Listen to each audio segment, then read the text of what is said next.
You know, I wouldn't want to be a Russian conscript in peacetime. So I definitely would not want to be a mobilized Russian soldier in this conflict. Let's break down some footage showing their training and showing, well, where they end up. And we're going to be talking about just how much combat effectiveness are these newly mobilized soldiers going to bring. Let's do it.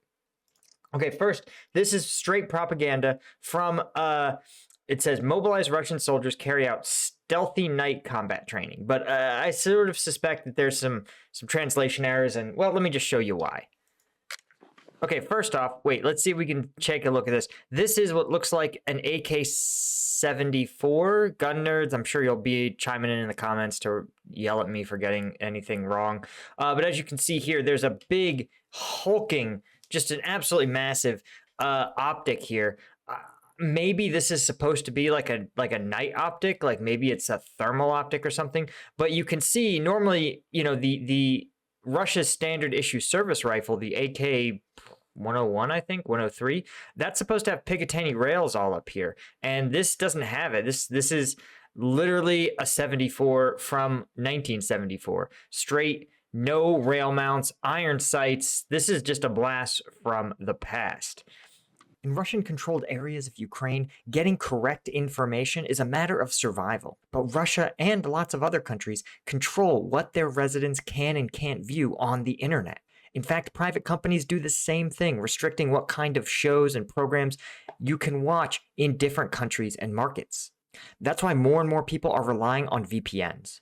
And I wanted to talk about today's sponsor, Atlas VPN. Check out Atlas's Steel Black Friday deal, because you can get Atlas VPN Premium for just $1.70 per month, plus 6 months extra with a 30-day money-back guarantee. It's the best Atlas VPN offer of the year. So be quick and get your deal by clicking the link in the description below. It's a limited time offer. Atlas VPN encrypts and protects your web traffic through a secure tunnel, preventing spying and hiding your online activities and IP from unwanted observers. Atlas VPN's Data Breach Monitor automatically scans leaked databases and informs you of any exposed personal data, like your social or date of birth. Atlas VPN also blocks malicious links, ads, trackers, and notifies you when someone is trying to steal your data. Atlas VPN is easy to use. Just open up the app, turn on the VPN, select your country, and boom, you are browsing from another location. You'll be able to see price deals only available in select locations, like deals on airlines or hotels. You can also access geo-restricted content on services like Netflix or Hulu. Atlas VPN also provides high-speed protection for gaming and streaming. Check out the Steel Black Friday deal, because you can get Atlas VPN Premium for just $1.70 a month, plus 6 months extra with a 30-day money-back guarantee. It's the best Atlas VPN deal of the year. So be quick and get your deal by clicking the link in the description below, because this is a limited time offer.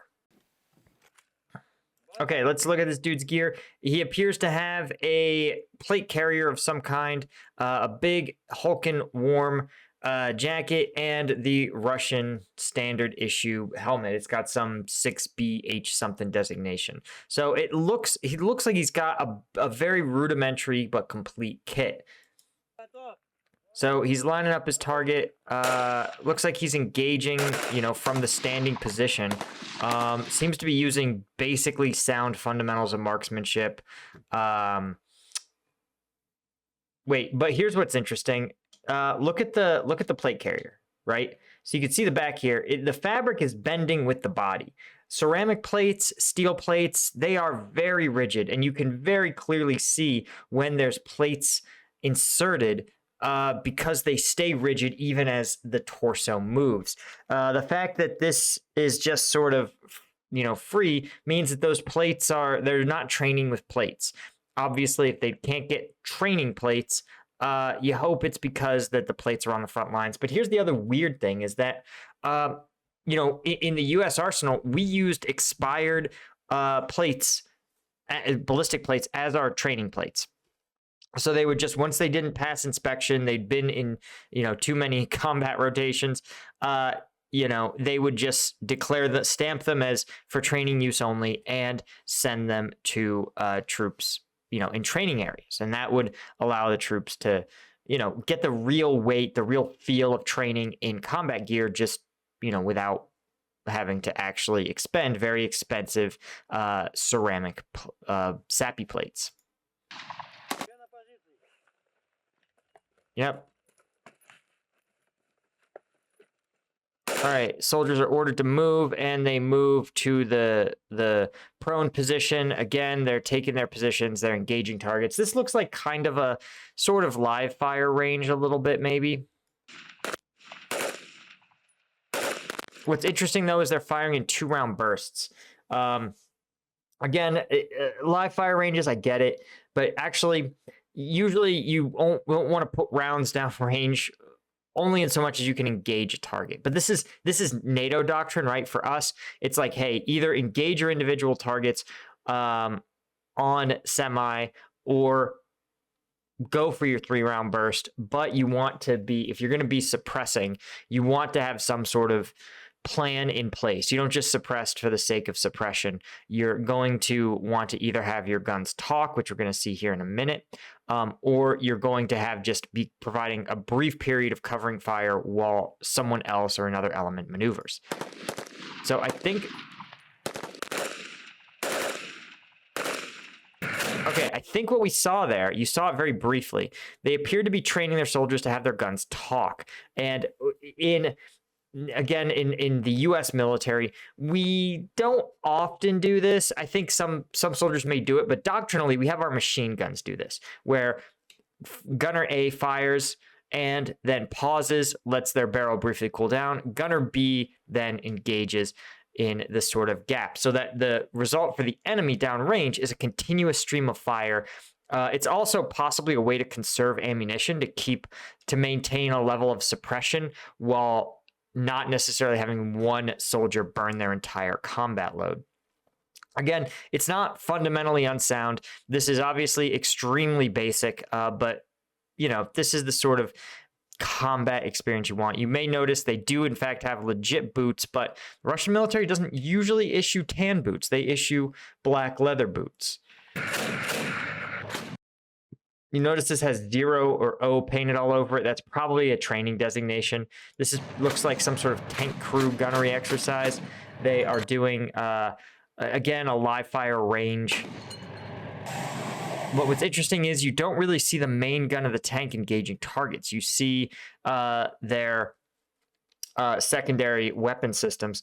And more noteworthy is that it's not actually nighttime. It's just like dusk.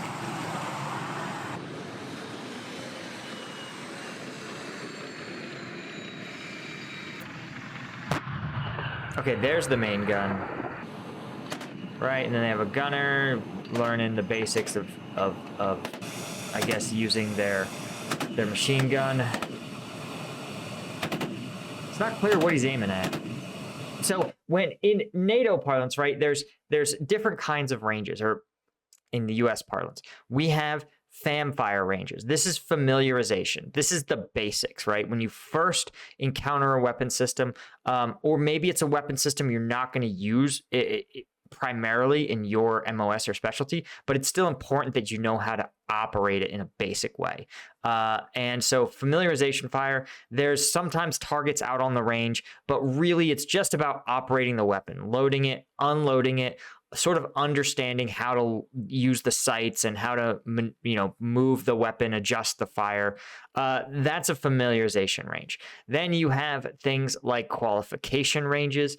Those are a specific targets in a specific order, and you're required to engage them in specific ways, and you end up with a score. And by hitting the right number of targets in that range, in the assigned time, with the assigned number of rounds, you're given a score on how you performed with that weapon. There's a minimum score required for you to be qualified on that weapon system, right? Then you have other types of ranges. You have things like shoot houses, which are ranges meant to simulate a house in which you clear room after room and engage targets at a very close range using like your stacks, what used to be called MOUNT, military operations in urban terrain.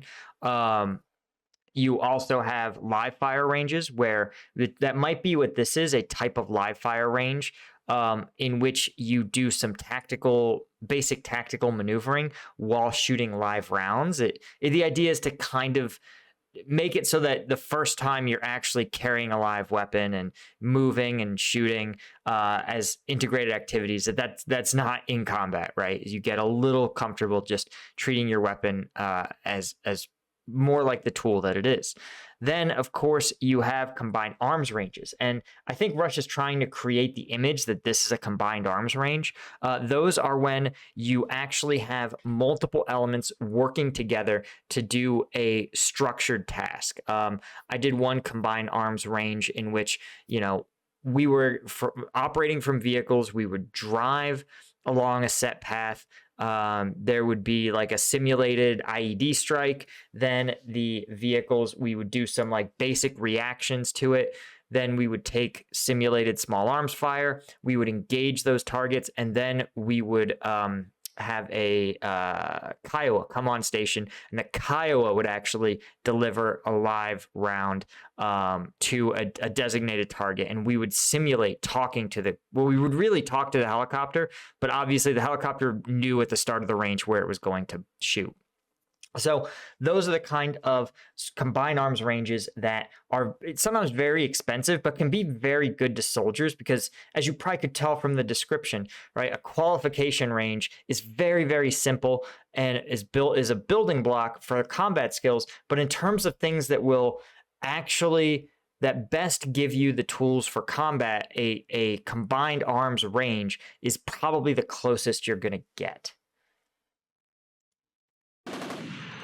But again, the key part of a combined arms range is that it's involving working together. It's not just tank shoot and guy shoot at same thing, right? That's not combined arms. That's just having a lot of different stuff on the battlefield at once.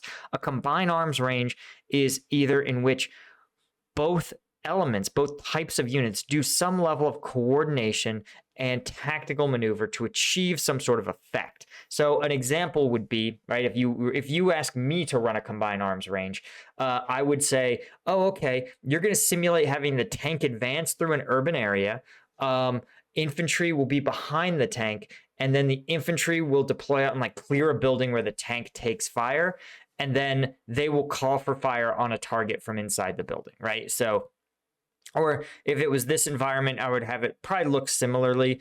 Maybe I would have the troops clear up a small area of mines from, do some mine clearing operations, have the tank come into a fighting position, and then have the tank provide overwatch as the infantry advances, and the infantry encounter an enemy, and they call the tank and direct fire, right? That would be the combined arms range that I would run on in an open field with, dismounted infantry and a tank. Okay, let's talk about the end result of this, right?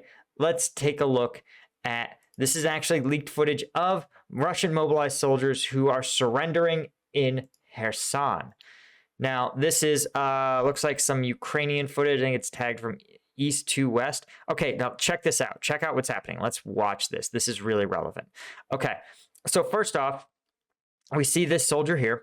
He is, looks like he's pulling basic security on this perimeter, right? He's sort of behind cover, but what's most important is that he has a good field of fire. He can see from a distance what's going on, right? And this is the boring work that is essential to being a good combat unit. It's looking out, providing that security. It also looks like he has anti-tank weapons right next to him, probably because he's looking down this road and there's a possibility that tanks and armored vehicles may come down the road. So he's the one who has these weapons. Now you can see other soldiers are waiting around, also holding their side of the perimeter. But what's most interesting to me is, let's see. Yeah, so all these soldiers are looking out, covering their sector. And here is a sector, or here's a soldier who is dealing with this POW, and he's conducting a search. This is exactly what you want to do, right? You obviously want to make sure they're disarmed. Chances are this guy probably put down his weapons at square one, right? And the Ukrainian soldier is there giving him a pat down, making sure that there's no hidden weapons, also checking for things of intelligence value, but mostly just working to make sure there's nothing that's going to hurt any of his squad mates or that will let the POW hurt himself. right? So he's checking him. The other thing he's going to be doing is probably asking him questions, getting his name, getting his unit, getting any other immediately relevant information, especially things like, are there other, does your unit know that you've surrendered? Are there other people in your unit who are going to be coming to surrender here shortly? And he should be, doctrinally, by NATO doctrine, he should be writing, someone should be writing these things down, and there should actually be they call it a POW tag. It's, you can actually pin information to their uniform that says, this is my name, this is where I was captured, this is the unit I said I was with, this is the unit that detained me, right? And that way, and this is the time and date that it happened. And then they're sped to the rear, making sure somewhere where they can't be of assistance to their non-surrendered comrades. So you can see this guy is very confused, probably because he is not well trained. And frankly, if you could see here, oh, this is interesting. This looks like maybe a position that they've ditched. They've maybe ditched a vehicle up here, or maybe this is just a checkpoint or roadblock. But wait, we zoom. There was something here that I saw. I'm going to try to get it. I think it's towards the end. Okay, we'll keep going. Again, there's this Ukrainian soldier. We've talked about it. Very basic. Looks like a Krinkov, a very small fold-out AK-74, but he has a radio. He's got a blue helmet. God bless him. He's cold and wet and just doesn't want to be cold and wet. My guy also doesn't have any ammo pouches, just has a radio and a tourniquet, which is actually fine. If you're only going to have two things on your uniform, well, I'd want one of them to be spare weapons, or spare ammunition, but a radio and a tourniquet are probably up there. And he knows he may have his spare mags here. Okay, wait, here's what's most interesting. Look here, look here. I think these are more soldiers surrendering. You can see it kind of zoomed in. Yeah, you can see here, two soldiers. I don't see anything that looks like arms, but it may be two of his buddies surrendering. They may have said, hey, Mikhail or whatever, you surrender first, and we're going to watch from back here to make sure that they aren't going to like execute us, right? Because they probably heard a lot of different stories. And so they look, they say, no, they're searching him. Why would they search him before they execute him? And they go, yeah, I don't think they're going to do anything to us. And then the other two come out.